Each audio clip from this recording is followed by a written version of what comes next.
शौर्य रणरागिणी न्यूजसाठी गायत्री लचके, मुख्य संपादिका। संत नामदेव महाराज विश्व महासंमेलनासाठी माजी मंत्री विश्वजित कदम यांचे आश्वासन, कडेगावहून नागपूरपर्यंत संपूर्ण नियोजन करू। सविस्तर वृत्तांत। संत नामदेव महाराज राष्ट्रीय एकात्मता विश्व महासंमेलनासाठी कडेगाव पलूस, जिल्हा सांगली मतदारसंघाचे आमदार, माजी कृषी व सहकार मंत्री माननीय डॉक्टर विश्वजित कदम यांना आज औपचारिकरित्या निमंत्रण देण्यात आले।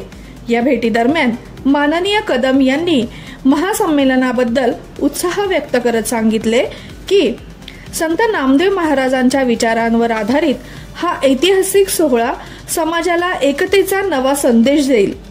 मी स्वतः या अधिवेशनाला उपस्थित राहणार आहे।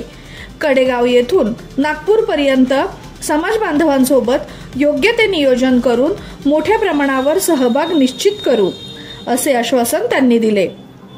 या निमित्ताने पश्चिम महाराष्ट्र प्रमुख संघटक श्री संतोष मुळे, सांगली जिल्हा संघटक श्री अजय भस्मे, तालुका अध्यक्ष श्री हेमंत कुमार वेल्हा, श्री सत्यवान आंबेकर तसेच समाजातील अनेक मान्यवर उपस्थित होते। महासंमेलनाचे आमंत्रण स्वीकारताना माननीय कदम यांनी संत नामदेव महाराजांच्या कार्य व अभंग परंपरेचा गौरवपूर्वक उल्लेख करत समाज ऐक्य आणि राष्ट्रीय चिंतनाच्या दिशेने हे अधिवेशन मोलाचे ठरेल असा विश्वास व्यक्त केला। शौर्य रणरागिणी न्यूजसाठी गायत्री लचके, मुख्य संपादिका।